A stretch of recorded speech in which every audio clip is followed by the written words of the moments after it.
Ladies and gentlemen, boys and girls, thinkers, tinkers, and inveterate drinkers, welcome along to the Joe Spivey YouTube channel, where we discuss books and a little else. Now, the more perceptive of you folks will know, will spot a different background to our usual one, and that is because I am, as per usual, in the leafy fronds of Derbyshire, visiting Grice Van Roy Spivey with all of the dry stone walls and all of the genial, gentle country folk that are both left and right as I'm speaking.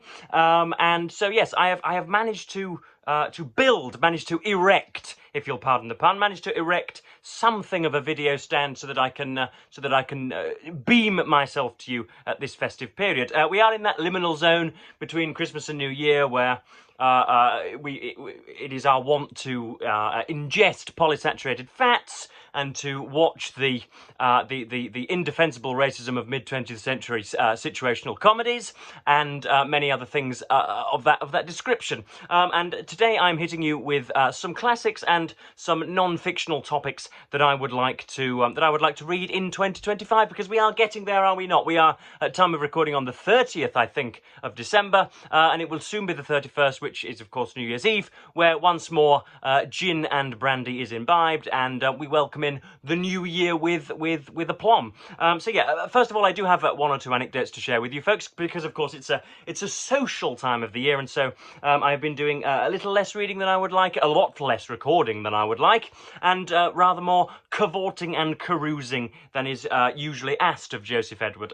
So I was invited down to a social event and had jolly good fun. There was probably about 15 to 16 of us, and of course I lit up the room with some of my erudition, which was jolly good, and it also instilled in me, or at least reminded me of how rare my gift is, or at least how rare my skill set is, because I don't I don't build houses, I don't mortgage houses, I don't finance anything, I don't row boats, I don't grow vegetables, I don't present television news channels, I don't do anything. All I do is read and write and try and speak with some semblance of eloquence, and yet at dinner parties that seems to do me rather good. And you can imagine, folks, the malapropisms that were wandering the room. That horrid modern qualifier of literally was handed about like a newborn son, and there I was, artfully deploying the English language as per usual. So that's that. But yes, these are some classics that I want to read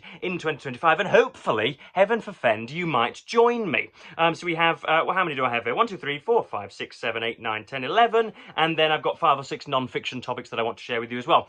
Because I have had to hot-foot it over to Derbyshire, across the Pennines, in the fog, no less. We have had a great descent of fog, or we have had a great raft of fog descend on the United Kingdom over the last few days, which means, of course, that I can transgress with some anonymity, which is nice. But yeah, I was venturing across the Pennines in the fog, and because, of course, I only have 25 kilograms of baggage allowance, that means that I can't physically hold up every single book that I would like to read in 2025. A, because I haven't got it in my possession, or B, because I haven't yet bought it from a store or a second-hand shop.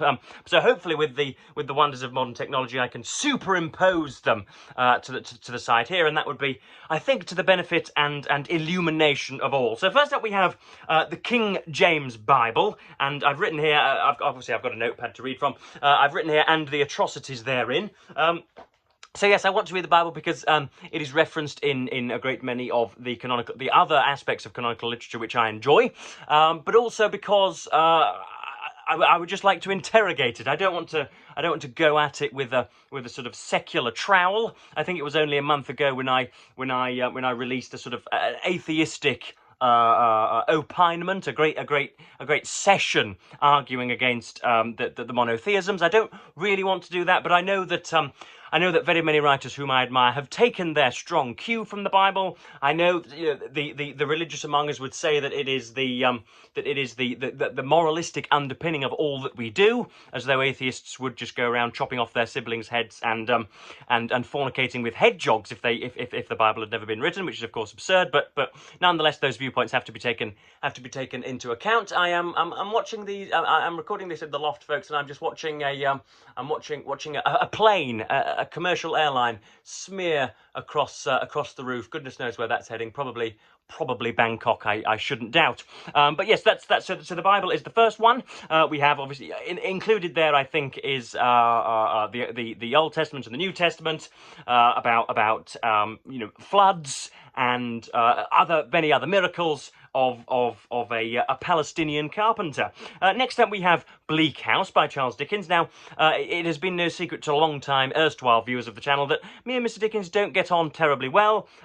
He, of course, is thrown down very many pupils' throats in secondary education here in Britain, and I believe that suit is followed in America. So I've read Christmas Carol, I have read Oliver Twist, I've read Great Expectations, I have read most of David Copperfield and most of Nicholas Nickleby, and yet have never loved any of it. I regard Dickens's characterization as rather gargoylean. He creates characters that have one characteristic and have one strand of comporting themselves in the world, and yet don't have the nuance of social realism, which is, of course, is the Victorian way. But I'm told that Bleak House is something of an exception to the rule, and of course is, I think, perhaps his longest and maybe even most objectively revered book. And I do have it in my possession. It's in my shelves back at Kingston, on my shelves back at Kingston upon Hull, and so I'll get to that at some point this year, I don't doubt, with the hope of finally seeing the Dickensian door open to me. Wouldn't that be joyful, folks? Next up, we have the Iliad and the Odyssey. I believe this was on my list last year when I recorded a similar video 12 months ago. And I don't know why it is that I've said this before on the channel again. I cannot summon the interest in Greek mythology, which is the direst love of so many of the booktubers whom I admire, and again is something which has acted as a bedrock or as a what should we say, a fecund spring for so many other writers, and yet I can't be bothered with it because I feel a sort of again, it might just be social realism and the fact that the Iliad and the Odyssey is rather mythological and really rather strange in that way. But yeah, for some reason he's the god of gutter snipes. Oh, is he? He's the god of croaking frogs. She's the god of bashfulness and cheek blusher. Oh, is she? I can't, as I say, I can't summon the interest, but I must. I have again back in Kingston upon Hull. I have a prose translation. I've read a good bit of Alexander Pope's couplet translation and enjoyed that, but that was more of an interest in Pope's poetic tomfoolery as much as it was in a love of Greek mythology. Next up, we have Austen's entire oeuvre, because I believe it is the 250th anniversary since her birth. I believe I read a biography of Jane this year, and I think I read. What did I read? Did I read Northanger Abbey this year? I don't think I recorded a review of it, but yeah, Austen is. I don't think she's as marvellous as many people would have you believe. I've read, I think, 3 of her novels now, and toss a coin as to whether I like them or not. There isn't the constant genius which I associate with George Eliot and Anthony Trollope, for example. But nonetheless, I do think we have to give credit where it is due, and so I shall be reading. I should be reading all of them. I should be reading right the way from Sensibility to Persuasion, or whatever the arc is. I'll be reading an awful lot about her, and of course I'll be reading Pride and Prejudice, which is indeed I think the top of the bunch, isn't it? And next up we have Thomas Payne. Again, hopefully these titles are rearing their ugly heads as I'm prevaricating. Thomas Payne's Essays and Pamphlets. This was a Christmas present from my paternal grandmother Christine. She was kind enough to follow my request and get me a copy of Thomas Payne's Common Sense and On the Rights of Man, and I believe it's in an Oxford World Classic, and I can't wait to acquaint myself with his writing.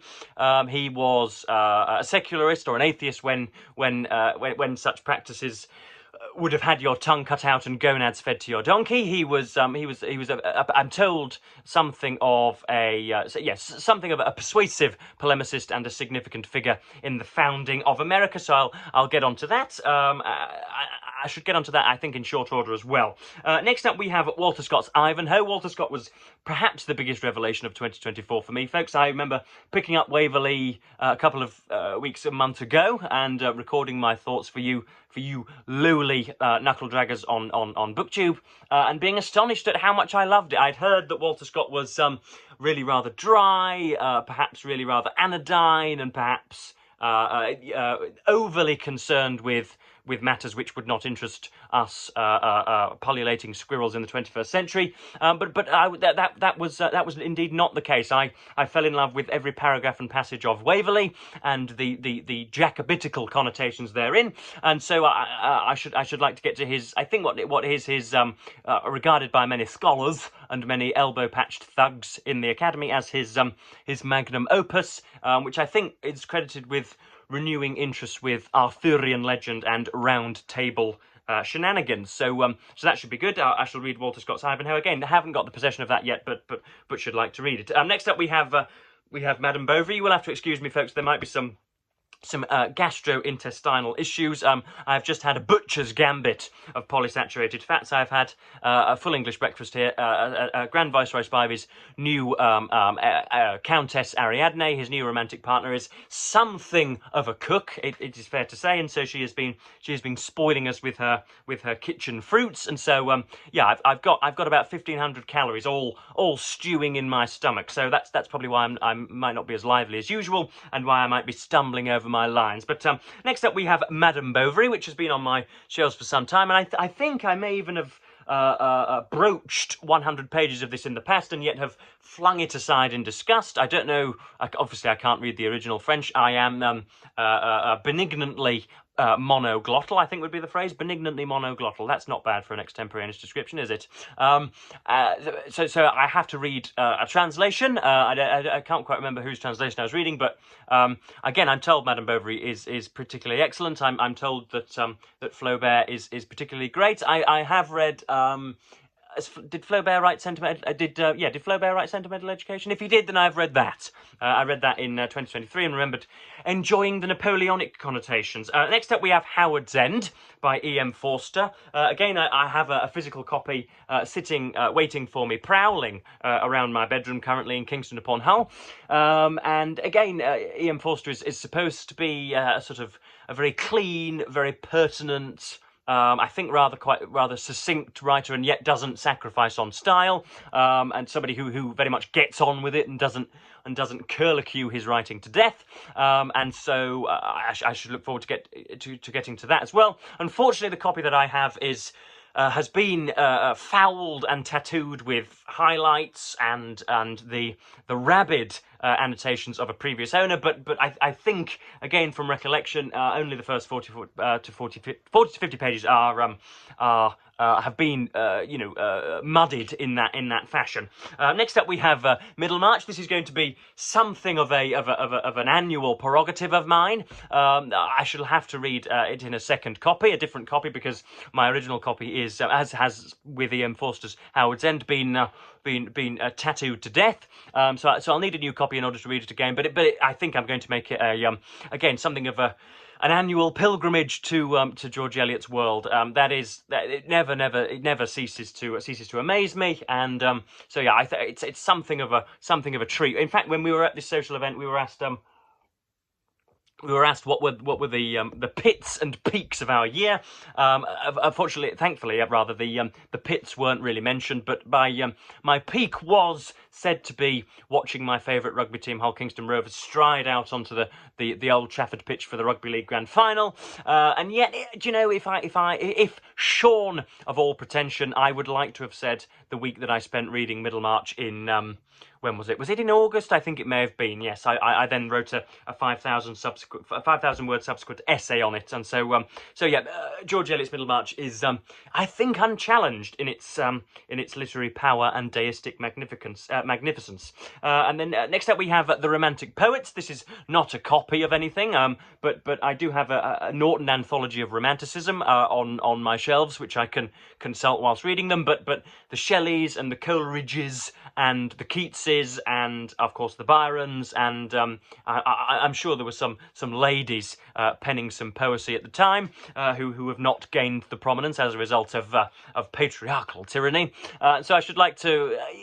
In those liminal periods when I've just read a big wad of a text and I don't quite fancy jumping into something similarly large, I usually spend a week reading some rhymes, and so I should like to get some romantics. As I say, I do have a Norton anthology purring on my shelves. If indeed for ladies or indeed gentlemen watching, if you walk into a gentleman's boudoir and he has one of those on his shelf, then you should run a mile, because he is a robotic pedant. And then finally we have, again, this is frightfully non-specific, we have a Russian less prominent than Dostoevsky or Tolstoy, because this year I read War and Peace, and I read most of Crime and Punishment, and didn't enjoy either of them really. And I'm always remarking on the disparity between most people's estimations of these absolutely supposedly magnificent works and my own estimations of them. I've been told in the past that my book criticism is, at least for those situated between the ages of 20 and 30, is without a peer,